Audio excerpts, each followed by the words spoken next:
Hello friends, अपना study world में आपका स्वागत है। आज की वीडियो में देखेंगे करनी का जोड़, घटाना, गुणा और भाग। तो अगर वीडियो आपको पसंद आए तो वीडियो को लाइक करिएगा और अभी तक आपने अगर चैनल को सब्सक्राइब नहीं किया है तो सब्सक्राइब जरूर कर लीजिएगा, क्योंकि इस चैनल पे इस तरह का वीडियो आता रहता है। तो चलिए फ्रेंड्स, वीडियो स्टार्ट करते हैं। देखिए, करनी का जोड़, घटाना, गुणा और भाग करने से पहले इसकी कुछ महत्वपूर्ण चीजें हैं जिसको जानना जरूरी है। तो पहले इसको हम जान लेते हैं। देखिए, क्या होता है ना कि करनी का जो जोड़ घटाना होता है उसको हल करने का जो तरीका होता है वो सेम होता है। यानी कि एक ही तरीके से हम करनी का जोड़ और घटाना दोनों को कर सकते हैं। ठीक है। और दूसरी बात ये है कि समान संख्याओं को ही, यानी कि करनी में समान संख्याओं को ही जोड़ सकते हैं या घटा सकते हैं। समझ रहे हैं? यानी कि करनी के अंदर जब समान संख्याएं रहेंगी तभी उसको हम जोड़ सकते हैं और घटा सकते हैं। ठीक है। इसे समझिए। यहाँ पे देखिए, ये करनी के अंदर दो है ना, तो करनी के अंदर दो को हम करनी के अंदर दो से ही घटा सकते हैं। ठीक है। करनी के अंदर तीन रहेगा तो उसको नहीं घटा सकते, हम ना ही जोड़ सकते हैं। समझ रहे हैं? देखिए, यहाँ पे करनी के अंदर दो है और यहाँ पे अगर करनी के अंदर तीन है तो इसको हम इसके साथ ना ही जोड़ सकते हैं और ना ही घटा सकते हैं। समझ रहे हैं? क्योंकि करनी के अंदर क्या है, समान संख्या नहीं है। यहाँ पे करनी के अंदर दो है और यहाँ पे करनी के अंदर तीन है, तो इसको हम ना जोड़ सकते हैं और ना ही घटा सकते हैं। ठीक है। करनी के अंदर जो दो है ना, वो करनी के अंदर दो के साथ ही जोड़ा जाएगा या फिर घटाया जाएगा। ठीक है। और किसी के साथ ना जुड़ेगा ना ही घटेगा। समझ रहे हैं? देखिए, मान लीजिए कि यहाँ पे दो और करनी में पांच है और प्लस यहाँ पे तीन करनी में सात है। ठीक है। सॉरी, करनी में पांच है। ठीक है। तो क्या ये आपस में जुड़ेगा? ये क्या आपस में जुड़ेगा? जी हाँ, जुड़ेगा। क्यों? क्योंकि यहाँ पे करनी में पांच है और यहाँ पर भी करनी में पांच है। दोनों करनी में पांच है। ठीक है। यानी क्या है, करनी में समान संख्या है, ये आपस में जुड़ सकती है। इसमें हम इसको नहीं देखेंगे, इस तीन को नहीं देखेंगे, ना ही दो को देखेंगे। ये हमारे गुणांक है। गुणांक से कोई मतलब नहीं है हमको। हमको करनी से मतलब रहता है, करनी से। ठीक है। करनी में समान संख्याएं होनी चाहिए तो ही इसको हम जोड़ सकते हैं और घटा सकते हैं। समझ गए? चलिए अब हम देखते हैं क्वेश्चन, और क्वेश्चन के माध्यम से इसको हम और भी बेहतरीन तरीके से समझते हैं। ठीक है। देखिए, मान लीजिए कि यहाँ पे करनी में दो है। ठीक है। और प्लस यहाँ पे करनी में दो है, इसको जोड़ना है। ठीक है। तो कैसे जुड़ेगा और जुड़ेगा तो कितना होगा? देखिए, यहाँ पे करनी में दो है और यहाँ पर भी करनी में दो है। ठीक है। तो क्या है, करनी के अंदर समान संख्या है तो ये आपस में जुड़ जाएगा। कैसे जुड़ेगा? देखिए, यहाँ पे करनी में एक बार दो है और यहाँ पे करनी में एक बार दो है। ठीक है। तो क्या होगा, यहाँ पे करनी में एक बार दो है और यहाँ पे करनी में एक बार दो है, तो दोनों को हम जोड़ेंगे तो क्या हो जाएगा, दो बार करनी में दो होगा। समझ रहे हैं? यहाँ पे करनी में एक बार दो है और यहाँ पर भी करनी में एक बार दो है, तो दोनों को हम जोड़ेंगे तो क्या हो जाएगा, दो करनी में दो, यानी कि करनी में दो बार दो हो जाएगा। समझ रहे हैं? इसको ऐसे भी आप समझ सकते हैं। देखिए, ये करनी में दो है ना, तो इसके आगे कुछ नहीं है, यानी कि इसके आगे कोई गुणांक नहीं है, तो इसका गुणांक हम एक मानेंगे। क्या मानेंगे? हम एक मानेंगे। और इसके भी आगे कुछ नहीं है तो इसका गुणांक हम एक मानेंगे। देखिए, चर या अचर जिसके आगे कोई अंक नहीं होता है उसके आगे हम गुणांक एक मानते हैं। समझ रहे हैं? चर या अचर जिसका गुणांक कुछ नहीं होता है उसका गुणांक हम एक मानते हैं। समझ रहे हैं? देखिए, एक क्यों मानते हैं? अगर मान लीजिए कि यहाँ पे मान लीजिए कि x है, तो अगर हम इसके साथ एक का गुणा करेंगे तो इसके वैल्यू में चेंज नहीं होगा, इसका मान परिवर्तन नहीं होगा, अभी भी ये x ही है। ठीक है।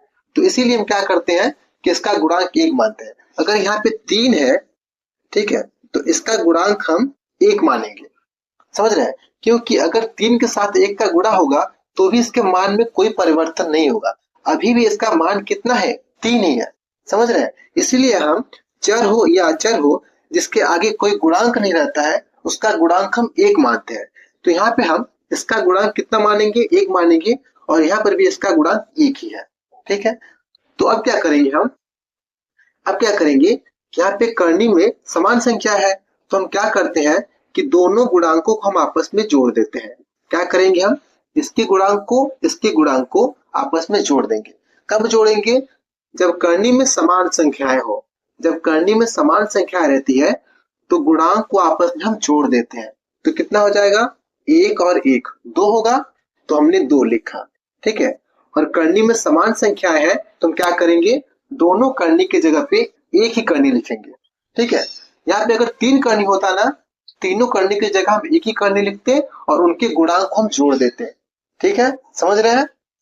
ठीक है, इतना आप समझ गए। एक क्वेश्चन और देखते हैं हम इसके आगे। देखिए, अगर मान लीजिए यहाँ पे कोई क्वेश्चन है,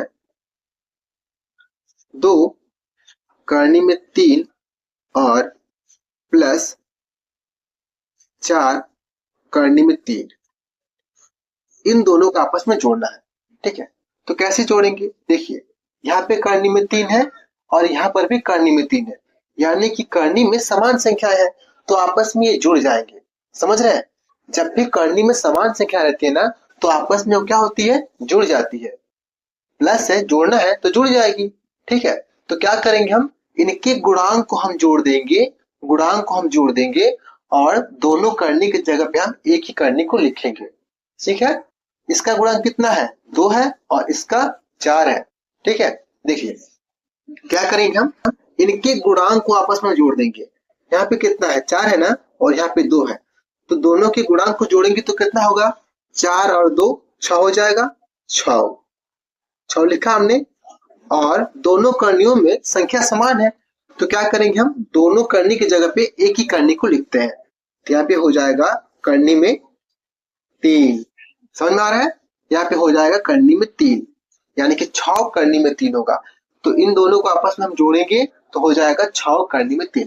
देखिए, इसको हल करने का एक और तरीका होता है, उसे हम कहते हैं कॉमन विधि। ठीक है, तो कॉमन विधि में क्या होता है, देखिए कॉमन विधि में क्या होता है, जो सभी में होता है ना, उसको हम बाहर निकाल लेते हैं।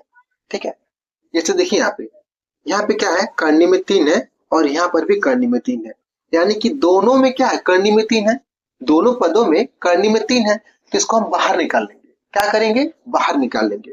तो इसको हमने बाहर निकाल लिया, करनी में 3, और जो बच जाता है ना उसको हम क्या करते हैं, कोष्ठक में लिखते हैं। ठीक है, तो यहाँ पे करनी में 3 था, इसको हमने बाहर निकाल लिया, तो यहाँ पे क्या बचेगा, केवल 2 बचेगा, तो इसको हम कोष्ठक में लिखेंगे 2। फिर प्लस, यहाँ पर भी करनी में 3 था, इसको भी हमने बाहर निकाल लिया, तो क्या बचा, केवल 4 बचा, तो इसको हमने कोष्ठक में लिखा। ठीक है, अब देखिए, अब इस कोष्ठक को हल करेंगे तो क्या हो जाएगा, यहाँ पे देखिए ये हमारा हो गया करनी में 3। ठीक है, और इन दोनों को जोड़ेंगे तो 4 और 2 6 होगा। ठीक है, तो कोष्ठक में 6। अब यहाँ पे देखिए, इस कोष्ठक का मतलब ये होता है कि करनी में 3 और इस 6 के बीच में क्या है, गुना है ना, तो इसको हम ऐसे लिख सकते हैं, 6 करनी में 3 लिख सकते हैं। ठीक है, इसको हम ऐसे लिख सकते हैं। देखिए, इस 6 को हम इधर लिखें या फिर इधर लिखें, इसमें कोई अंतर नहीं है, इसलिए कि जो हमारा 6 है ना, इसका गुणांक है, यानी कि 6 और करनी में 3 के बीच में क्या है, गुना है, तो गुना है तो इसको इधर लिखिए या इधर लिखिए, बात एक ही है। 2 गुणे 3 ऐसे लिखिए या फिर 3 गुणे 2 ऐसे लिखिए, बात एक ही है, क्योंकि दोनों को जब हम गुणा करेंगे तो क्या होगा, 6 होगा, कोई दिक्कत नहीं है। तो इसको हम ऐसे लिखेंगे क्योंकि देखने में ऐसे अच्छा लगता है। ठीक है, तो इसको हमने ऐसे लिख दिया, तो ये हमारा आंसर हो गया। देख रहे हैं, ये हमारा आंसर हो गया। तो ये हमारा था कॉमन विधि, तो कॉमन विधि से हमारा ये आंसर हुआ, और यहाँ पे देखिए आंसर है, दोनों क्या है, सेम है। ठीक है, इसका मतलब कि हमारा आंसर सही है। ठीक है, अब इतना आपको समझ में आ गया होगा। अब चलिए आप देखते हैं इसके आगे। अब मान लीजिए इसे मिटा दे रहे हैं। ठीक है, इसे मिटा दे रहे हैं।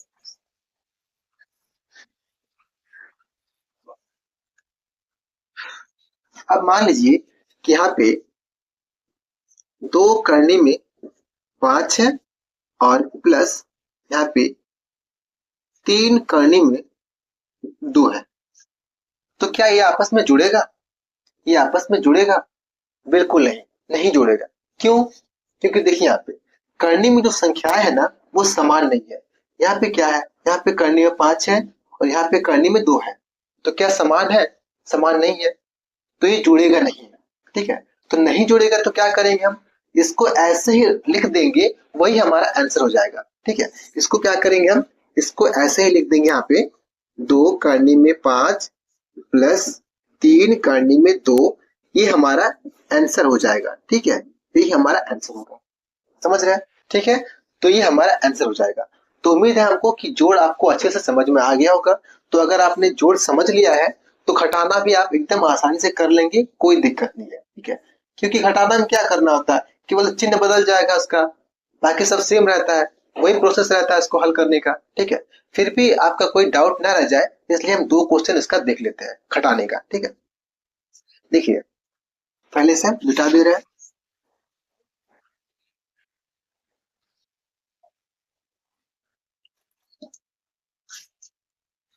मान लीजिए कि यहाँ पे 4 करनी में 5 है और माइनस 2 करनी में 5 है। ठीक है, यहाँ पे क्या है, 4 करनी में 5 और माइनस 2 करनी में 5, तो ये आपस में घट जाएगा, क्योंकि करनी की जो संख्या है ना, यहाँ पे 5 है और यहाँ पर भी 5 है, दोनों समान है, तो इसको हम आसानी से घटा सकते हैं। ठीक है, तो कैसे घटेगा, देखिए जब करनी में संख्या समान होती है तो हम क्या करते हैं, केवल गुणांक को आपस में घटाएंगे हम। ठीक है, केवल गुणांक को आपस में घटाएंगे और दोनों करने की जगह एक ही करनी लिखेंगे। ठीक है, क्या करेंगे, केवल गुणांक को आपस में हम घटाएंगे और दोनों करने की जगह पे हम एक ही करने को लिखते हैं। ठीक है, तो देखिए यहाँ पे इस 4 में से अगर हम 2 को घटाएंगे तो कितना होगा, 2 हो जाएगा। ठीक है, 2 हो जाएगा और दोनों करने की जगह पे हम क्या करेंगे, एक ही करने को लिखेंगे। ठीक है, करनी में 5, तो हमारा आंसर कितना हो जाएगा, 2 करनी में 5, यानी कि 4 करनी में 5 में से हम 2 करनी में 5 घटाएंगे तो हमारा हो जाएगा 2 करनी में 5, ये हमारा आंसर हो जाएगा। ठीक है, ये हमारा आंसर हो जाएगा। एक और क्वेश्चन देख लेते हैं। देखिए अगर 2 करनी में 3, इसमें से हम अगर 4 करनी में 2 घटाएंगे तो क्या ये घटेगा, बिल्कुल नहीं, नहीं घटेगा। क्यों, क्योंकि जो करनी में संख्या है ना वो समान नहीं है। देख रहे हैं यहाँ पे करनी में संख्या कितनी है, 3 है और यहाँ पे 2 है, तो दोनों संख्याएं क्या है, समान नहीं है, तो ये नहीं घटेगा। तो नहीं घटेगा तो क्या होगा, इसको हम ऐसे ही उतार देंगे, ऐसे हम इसको उतार देंगे और यही हमारा क्या हो जाएगा, आंसर हो जाएगा। ठीक है, यही हमारा क्या होगा, आंसर हो जाएगा। समझ गए? अब देखेंगे हम गुणा। ठीक है,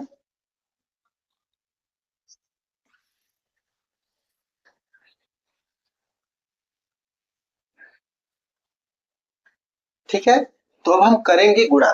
देखिए गुणा करने से पहले इसके बारे में कुछ जान लेते हैं। देखिए क्या होता था, जोड़ और घटाने में जब समान करनी में संख्याएं होती थी तभी उसको हम जोड़ सकते थे या घटा सकते थे, है ना, मगर इसमें ऐसा नहीं है। ठीक है, इसमें क्या है, करनी में कैसा भी संख्या हो, समान हो या असमान हो, दोनों को हम गुणा कर सकते हैं। ठीक है, देखिए मान लीजिए कि यहाँ पे करनी में 3 है और यहाँ पर करनी में 2 है। ठीक है, तो दोनों को आपस में हम गुणा कर सकते हैं। कैसे होगा, देखिए यहाँ पे करनी में 3 है और यहाँ पे करनी में 2 है, तो दोनों को हम एक ही करनी में लिख सकते हैं। ठीक है, दोनों करनी में है ना, तो दोनों को हम एक ही करनी में लिख सकते हैं। तो यहाँ पे 3 गुणे 2 हो जाएगा। ठीक है, अब दोनों को हम गुणा कर देंगे तो कितना होगा, करनी में 3 दूना 6 होगा। तो हम क्या कर सकते हैं, करनी में संख्या समान हो या असमान हो, दोनों को आपस में हम गुणा कर सकते हैं। ठीक है, एक और चीज देख लीजिए, अगर करनी के अंदर, अगर करनी के अंदर एक ही अंक का 2 बार गुणा हो, ऐसे 3 गुणे 3, ठीक है, ऐसा हो, तो जब बाहर निकलेगा ना, यानी कि 3 जब बाहर निकलेगा तो केवल एक 3 बाहर निकल जाएगा, तो क्या हो जाएगा, केवल 3 हो जाएगा। यानी करनी के अंदर जब एक ही अंक का 2 बार गुणा होता है और बाहर निकलता है तो केवल एक अंक बाहर निकल जाता है। समझ रहे हैं? देखिए अगर यहाँ मान लीजिए कि करनी के अंदर 2 गुणे 2 गुणे 2, 3 बार 2 है ना, तो क्या होगा, देखिए यहाँ पे इसका जोड़ा है ना, तो ये बाहर निकल जाएगा, इसका जोड़ा नहीं है तो ये बाहर नहीं निकलेगा, करनी के अंदर ही रह जाएगा। समझ रहे हैं? यहाँ पे क्या हो जाएगा, ये हो जाएगा 2 और एक करनी में 2, क्योंकि इसका जोड़ा है, करनी में एक ही अंक 2 बार गुणा है तो ये 2 2 हमारा है तो ये बाहर निकल जाएगा, और इसका जोड़ा नहीं है तो ये करनी के अंदर ही रह जाएगा। तो ये हो जाएगा हमारा आंसर। इतना समझ गए आप? चलिए अब क्वेश्चन करते हैं।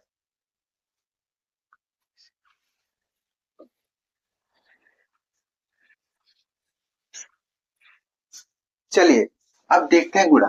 देखिए यहाँ पे एक क्वेश्चन है, क्वेश्चन हमारा है 2 करनी में 3 और गुणे 3 करनी में 5। ठीक है, ये हमारा गुना है। तो आप यहाँ पे देख सकते हैं यहाँ पे करनी में 3 है और यहाँ पे करनी में 5 है। ठीक है, तो इसका गुना कैसे होता है कि करनी का गुना करनी के साथ में और गुणांक का गुना गुणांक के साथ में। ठीक है, ये गुणांक का गुना गुणांक के साथ में और करनी का गुना करनी के साथ में। तो कितना होगा, देखिए यहाँ पे इसका गुना इसके साथ करेंगे तो 2 तिहाई 6। ठीक है, और इसका गुना इसके साथ में करेंगे तो इसको हम करनी के अंदर लिखेंगे 3 गुणे 5। दोनों करनी के अंदर है तो गुणा करेंगे तो हो जाएगा 3 गुणे 5, यानी कि दोनों करनी के अंदर है ना, तो दोनों को हम एक ही करनी के अंदर लिख सकते हैं, कोई दिक्कत नहीं है। अब इसका हम गुना करेंगे, देखिए ये 6 और करनी में 3 5 15, कितना हो जाएगा 15 होगा। ठीक है, तो इसको जब हम गुणा करेंगे तो ये हो जाएगा 6 करनी में 15, ये इसका आंसर हो जाएगा। ठीक है, ये हमारा आंसर हो जाएगा। तो गुना बहुत ही आसान है, उम्मीद है कि गुना आपको अच्छे से समझ में आया होगा, कोई दिक्कत नहीं है। अब देखते हैं भाग। ठीक है, अब देखेंगे हम भाग। चलिए, तो एक भाग का क्वेश्चन है, मान लीजिए यहाँ पे 2 और करनी में 3 है और भागा 2 करनी में 5 है। ठीक है, ऐसा है, तो इसको भाग करना है। तो पहले इसको हम बट्टे के रूप में लिख लेते हैं ताकि हमको हल करने में आसानी हो। तो इसको हम लिखेंगे 2 करनी में 3 और बट्टा, इसको हम भागा को हम बट्टे के रूप में लिख सकते हैं, कोई दिक्कत नहीं है। ठीक है, बट्टा 2 करनी में 5। ठीक है, तो इसको हम जो गुणांक है ना, गुणांक से गुणांक को हम काटेंगे और करनी से हम करनी को काटेंगे। ठीक है, तो हमने 2 से 2 को काट दिया और यहाँ पे करनी में 3 है और यहाँ पे करनी में 5 है, तो दोनों आपस में नहीं कटेगा। ठीक है, तो इसको हम ऐसे लिख सकते हैं, देखिए यहाँ पे ये हमारा हो जाएगा करनी में 3 बटा 5। ठीक है, क्योंकि दोनों करनी के अंदर है तो दोनों को हम एक ही करनी के अंदर लिख सकते हैं, कोई दिक्कत नहीं है। तो ये हमारा हो जाएगा आंसर। क्या हो जाएगा, आंसर हो जाएगा। एक और क्वेश्चन देख लेते हैं। दूसरा हमारा क्वेश्चन है 2 करनी में 10 और भागा 3 करनी में 5। ठीक है, ये हमारा दूसरा नंबर क्वेश्चन है और ये पहला था। तो इसको हम क्या करेंगे, सबसे पहले बट्टे के रूप में लिखेंगे। क्या करेंगे, हम बट्टा के रूप में लिखेंगे। तो इसको हम ऐसे लिख सकते हैं, देखिए ये हमारा हो जाएगा 2 करनी में 10 और बट्टा 3 करनी में 5। ऐसे इसको हम लिख सकते हैं, कोई दिक्कत नहीं है। ठीक है, अब यहाँ पे देखिए, यहाँ पे क्या है, 2 है और यहाँ पे 3 है, तो ये आपस में नहीं कटेगा। ठीक है, तो इसको हम कुछ इस प्रकार लिख सकते हैं, देखिए ये हमारा हो जाएगा 2 बटे का 3 और इसको हम लिखेंगे करनी के अंदर 10 बटा 5 लिख सकते हैं। दोनों करनी के अंदर है तो दोनों को हम एक ही करनी के अंदर लिख सकते हैं। ठीक है, अब देखिए इस 10 को हम 5 से कटाएंगे तो कितना होगा, 5 दूना 10, 2 होगा। तो यहाँ पे हम ऐसे लिखेंगे, अब ये हो जाएगा 2 और बटे का 3 और करनी के अंदर केवल 2 होगा, क्योंकि हम 10 में 5 से भाग देंगे, 5 दूना 10 होगा। तो क्या हो जाएगा, करनी के अंदर केवल 2 बच जाएगा, तो ये हो जाएगा 2। ठीक है, तो ये हमारा आंसर हो जाएगा। इसको हम कुछ इस प्रकार लिख सकते हैं, देखिए ये हो जाएगा 2 करनी में 2 बटे का 3। ठीक है, तो ये आपको समझ में आ गया। देखिए इसको हम इस प्रकार लिख सकते हैं, क्योंकि ये जो 2 है ना, करनी में 2 और 2, इसके बीच में क्या है, गुना है। ठीक है, इनके बीच में क्या है, गुना है, तो इसको हम इस प्रकार लिख सकते हैं, कोई दिक्कत नहीं है। ठीक है, इतना आपको समझ में आ गया। तो ये हमारा आंसर हो जाएगा। ठीक है, ये हमारा हो जाएगा आंसर। ठीक है, तो अगर वीडियो आपको पसंद आई है तो वीडियो को लाइक करें, चैनल को सब्सक्राइब करें और शेयर करना बिल्कुल ना भूलें। Thank you friends.